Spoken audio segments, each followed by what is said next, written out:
कल हमने एम्पियर का नियम देख लिया था, एम्पियर के नियम की उत्पत्ति देख ली थी प्रीवियस लेक्चर में। एम्पियर के नियम की उत्पत्ति में आपने प्रूफ क्या करना था, बी डी एल बराबर म्यू जीरो, ये एम्पियर के नियम में प्रूफ करना था, मतलब यही एम्पियर का नियम है। याद हो गया एम्पियर का नियम? बंद वक्र के लिए चुंबकीय क्षेत्र का रेखीय समाकलन बहने वाली धारा के, वक्र में बहने वाली धारा के म्यू जीरो गुना होता है। और ये वाला डेरिवेशन प्रूफ करने के लिए हमने कौन सा फॉर्मूला यूज किया था बी के लिए? बी बराबर mu zero I upon 2 pi R. और मैंने ये कहा था इस फॉर्मूले में जब एम्पियर का नियम प्रूफ किया कि आप जब एम्पियर के नियम का अनुप्रयोग पढ़ोगे तब ये फॉर्मूला आपको मिलेगा। इट मीन्स ये फॉर्मूला आपको मिलेगा इस वाले डेरिवेशन में, एम्पियर के नियम के पहले अनुप्रयोग में। एम्पियर का नियम प्रूफ करने के लिए आपको ये फॉर्मूले की जरूरत पड़ती है, और ये फॉर्मूला प्रूफ करने के लिए आपको एम्पियर के नियम की जरूरत पड़ती है। ठीक है, तो ये आपको प्रूफ करना है। एक बात आपने मुंह दिखाई कर ली है इसकी, एक बार देख लिया आपने ये फॉर्मूला पहले ही, ये आया कहाँ से हमें ये देखना है। अब बी बराबर mu zero I 2 pi R बहुत सिंपल है। इस चैप्टर में 4-5 डेरिवेशन है, सारे के सारे एकदम सिंपल डेरिवेशन है। ठीक है, आप एक बार समझ गए तो ये 5 नंबर में पूछा जाता है, बट आप 2-2, 3-3 मिनट में कर लोगे ये डेरिवेशन विद डायग्राम। तो पहले चित्र समझो, ये सारे डेरिवेशन में चित्र इंपॉर्टेंट है, वैसे भी डेरिवेशन में चित्र तो इंपॉर्टेंट होता ही है। डायग्राम समझो, अनंत लंबाई का सीधा धारावाही तार है, एक सीधा तार है, कैसा है? अनंत लंबाई। अनंत लंबाई मतलब पाताल से आसमान तक, ऐसा कुछ। अनंत का मतलब क्या है? मतलब लंबाई की अपेक्षा करें तो उसकी चौड़ाई बहुत कम है। ठीक है, एक पतला सा तार है, चौड़ाई वही बात है यार। अनंत का मतलब या तो बोलो लंबाई की अपेक्षा चौड़ाई बहुत कम है, या चौड़ाई की अपेक्षा लंबाई बहुत ज्यादा है, बात तो वही है। ठीक है, उसमें क्या बह रहा है? धारा बह रही है, और इस धारावाही तार के कारण किसी बिंदु पर चुंबकीय क्षेत्र की तीव्रता निकालनी है आपको। ओके, तो मान लो ये रेड वाले पे भी जो सर्कल मैंने ड्रॉ किया है इसके आसपास, उस पर ध्यान मत दो फिलहाल के लिए। ओके, बस ये समझो कि आपका ये धारावाही तार है, और इस धारावाही तार से इधर कोई सेंटर मान लो, यहां से r दूरी पर, यहां से r दूरी पर एक बिंदु मान लो P, और इस P बिंदु पर आपको क्या निकालना है? चुंबकीय क्षेत्र की तीव्रता निकालनी है। देखो, जैसे एम्पियर का नियम कभी भी हम लिखते हैं तो पहला वर्ड क्या आता है एम्पियर के नियम में? किसी बंद वक्र के लिए, क्योंकि एम्पियर का नियम तभी लागू होगा जब वो एरिया जहां पे हमें निकालना है चुंबकीय क्षेत्र, वो क्या होना चाहिए? बंद। तो इसीलिए अगर हमें P पर चुंबकीय क्षेत्र निकालना है ना, तो और एम्पियर का नियम हम लागू कर रहे हैं, तो पहले P वाले एरिया को क्या करना पड़ेगा? पूरा बंद। तो हम उसके लिए क्या कहते हैं? एक बंद वक्र बना लेते हैं, एक बंद वक्र ड्रॉ कर लेते हैं, और P पर चुंबकीय क्षेत्र निकालना है हमें। ओके, कैसे निकालेंगे? पहले जो चीजें हैं सबको देख लो। I करंट इसमें बह रही है, सेंटर से दूरी कितनी है, मतलब तार से दूरी कितनी है? R। ये आपका एक वृत्त बना लिया हमने इसके चारों ओर। ठीक है, अब यहां पर क्या है? 2 चीजें होती हैं। जिस बिंदु पर निकालना है उस बिंदु को आप कह दो, क्या कहते हो? DL कहते थे ना, स्वल्पांश, एक छोटा सा टुकड़ा लेते थे ऐसे करके। अब उसकी जरूरत नहीं है कि हर बार आप दिखाओ। और साथ ही में हम दिखाते थे चुंबकीय क्षेत्र की दिशा। पिछले डेरिवेशन में भी समझाया है कि वृत्ताकार केस में हम क्या करते हैं, ज्यादा दिमाग नहीं लगाना है। जो चुंबकीय क्षेत्र की दिशा होती है और DL की दिशा होती है, दोनों क्या होती है? अगर ये DL स्वल्पांश की डायरेक्शन है, तो आल्सो यही डायरेक्शन में क्या चलता है? चुंबकीय क्षेत्र भी चलता है, सेम डायरेक्शन में चल रहा है। इसका मतलब इनके बीच का एंगल कितना है? जिस साइड DL जा रहा है उसी के साइड क्या हो रहा है? उसी के ऊपर B भी जा रहा है। तो कोई एंगल नहीं हो रहा है। एंगल तब होता जब इनके बीच में कुछ ऐसे क्रिएट होता। ये एक के ऊपर एक है, या एक के आगे पीछे है सारे। तो B और DL के बीच जब एंगल थीटा रखने की बारी आएगी तो आप थीटा कितना रखोगे? 0 रखोगे। ओके, DL है छोटा सा हिस्सा, इस छोटे से हिस्से DL का इंटीग्रेशन करोगे तो क्या बन जाएगा? ये छोटा छोटा हिस्सा जोड़ते जाओगे तो क्या बन जाएगा? एक वृत्त की परिधि बन जाएगा। पिछले डेरिवेशन में भी हमने डिस्कस किया है। अब वृत्त की परिधि कितनी होती है? 2 पाई आर। तो इसका मतलब इंटीग्रेशन जब करेंगे DL का तो आंसर क्या आएगा? 2 पाई आर। ये सब चीजें हमारे दिमाग में पहले ही फिट है। बहुत इजी डेरिवेशन है। ओके, इस चैप्टर के सारे डेरिवेशन इजी हैं अगर आप फ्लो में पढ़ रहे हो तो, और एक आज एक कल गैप कर करके पढ़ोगे तो दिक्कत हो जाएगा। देखो अब स्टार्ट करते हैं डेरिवेशन। हमें किस चीज का यूज करना है, एम्पियर के नियम का यूज करना है, और एम्पियर के नियम का यूज करके हमें ये इस केस के लिए हमें डेरिवेशन लाना है। तो एम्पियर का नियम क्या होता है, एम्पियर के नियम से या फिर एम्पियर के नियम अनुसार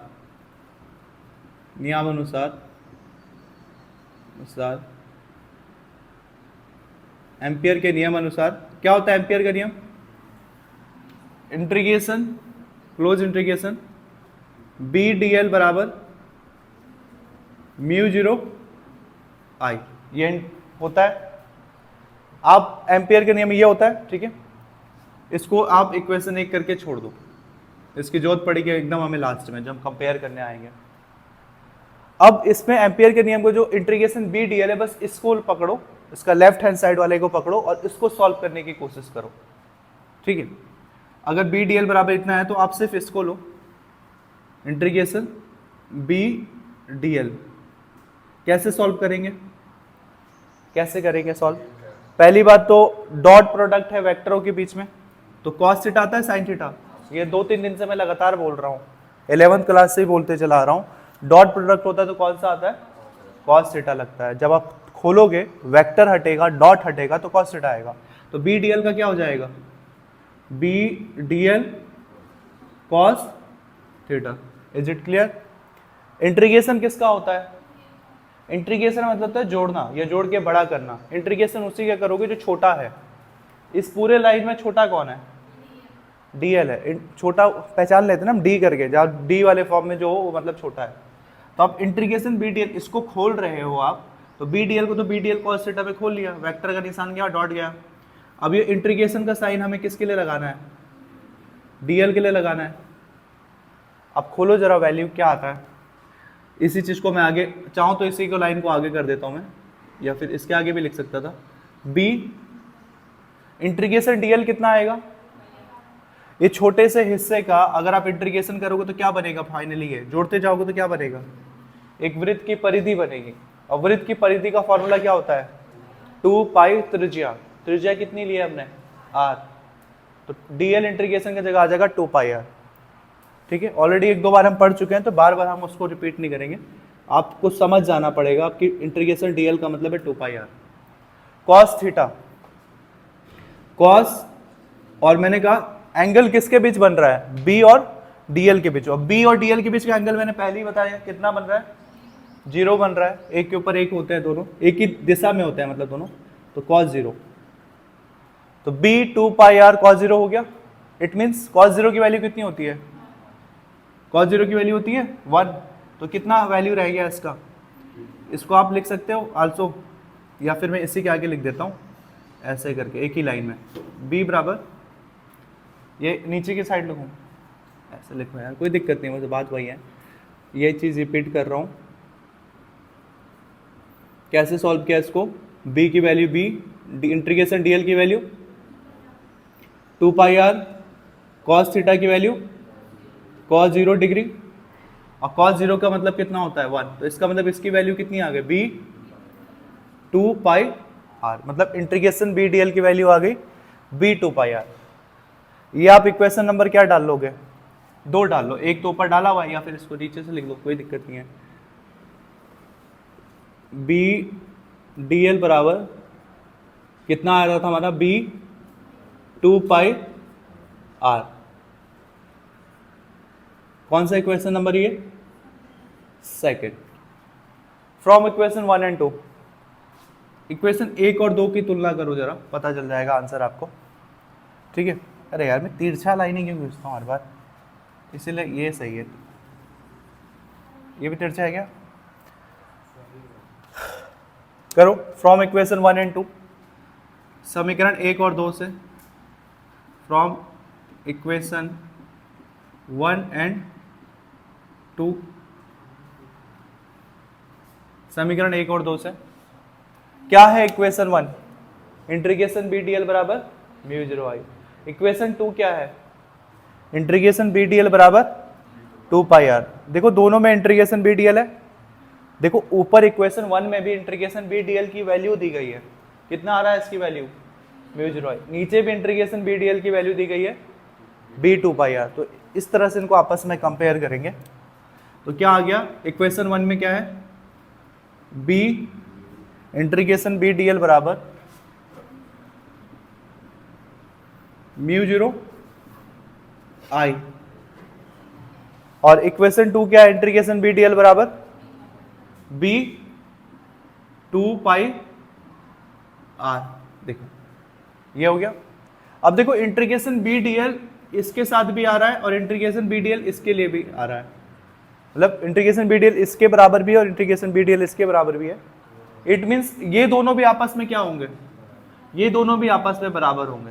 तो उस केस में हम ये लिख सकते हैं अतः हेंस अतः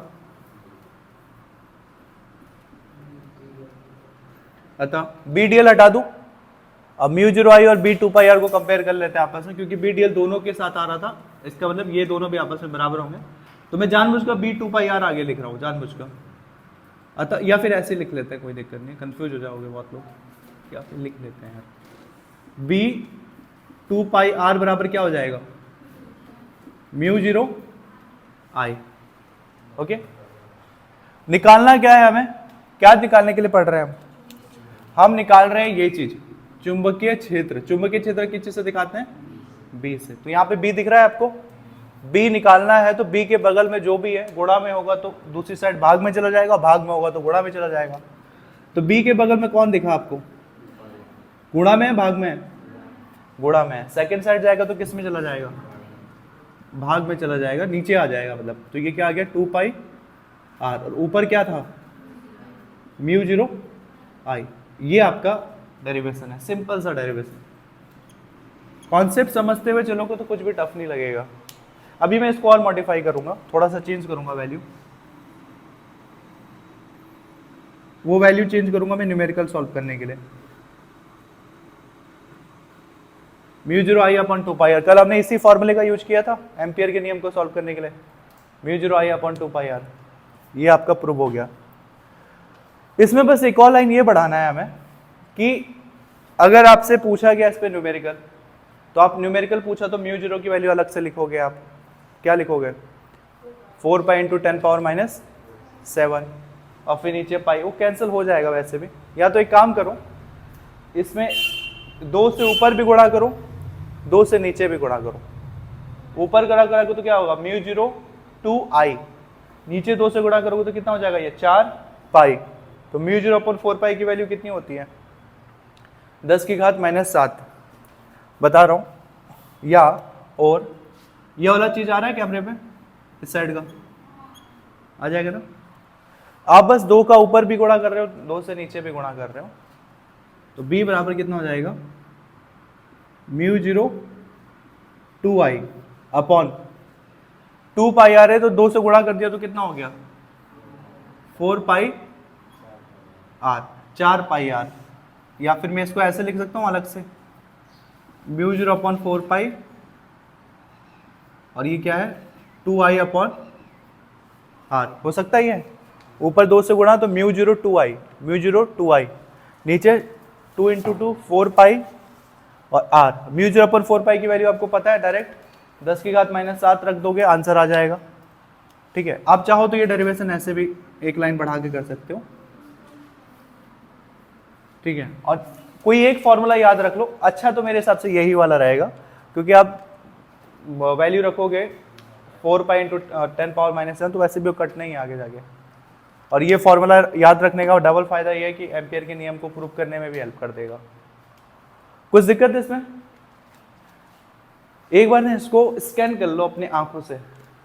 ठीक है, ये प्रैंक मुझे समझ नहीं आया। देखो स्कूल बस का, अच्छा मेरा मजाक उड़ा रहे हो? मैंने पीला टी शर्ट पहना है, मैं गलत दिन पहन लिया। अब से मैं इसको थर्सडे टू थर्सडे पहनूंगा, बृहस्पतिवार को, मंगलवार को लाल, बृहस्पतिवार को पीला, संडे को सफेद। मंडे को मरून दिखेगा नहीं ना, मैंने भी लूंगा तो। देखो जरा एक बार फिर से समझा देता हूँ। कुछ नहीं किया आपने, एम्पियर का नियम यूज किया। एम्पियर के नियम में जो लेफ्ट वाला टर्म है बस उसको आप खोलते चले गए, बस ये लेफ्ट वाले टर्म को आप खोलते चले गए। Integration B D L cos theta, दो चीजें हमारे दिमाग में पहले से क्लियर है। अगर वो वृत्ताकार लूप बन रहा है तो इंटीग्रेशन डी एल की वैल्यू कितनी आएगी, 2πr। और कॉस थीटा, थीटा कितनी है, बी और डी एल, क्योंकि एक ही दिशा में जा रहा है, सेम डायरेक्शन में जा रहा है, तो एंगल कितना हो जाएगा, 0 डिग्री। 2πr की जगह 2π, cos 0 की वैल्यू 1 होता है तो इंटू 1 करो, आंसर यही आएगा। बस इधर का सिंपल। इस साइड क्या किया आपने, बस इसको और इसको तुलना कर दिया। ये भी इंटीग्रेशन बी डी एल की वैल्यू है, ये भी इंटीग्रेशन बी डी एल की वैल्यू है। तुलना किया तो देखो पहला इक्वेशन क्या है, ये। सेकंड इक्वेशन क्या है, B D L equal B 2πr, तो integration B D L equal B 2πr। अब ये दोनों अगर ये इसके इक्वल है और ये इसके भी इक्वल है, इसका मतलब ये दोनों भी आपस में क्या होंगे, इक्वल। तो आपने वही चीज नीचे लिख दिया, बी 2πr बराबर मी 0 आई, बी निकालना था, आंसर आ गया, सिंपल। ठीक है, ठीक है। कुछ पूछना है इसमें?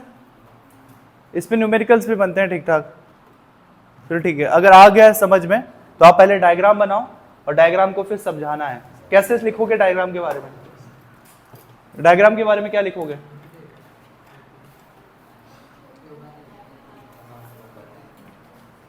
कुछ नहीं, जैसे जैसे डायग्राम बनाया है वही चीज तो लिखना है। माना एक धारावाही चालक लिया, माना एक धारावाही चालक लिया गया है जिसमें I एम्पियर की धारा प्रवाहित हो रही है, या फिर सिंपल लिखो, माना धारावाही चालक लिया गया है जिससे r दूरी पर बिंदु P पर चुंबकीय क्षेत्र की तीव्रता ज्ञात करनी है, सिंपल। और उसके बाद आपको ये उतार लो।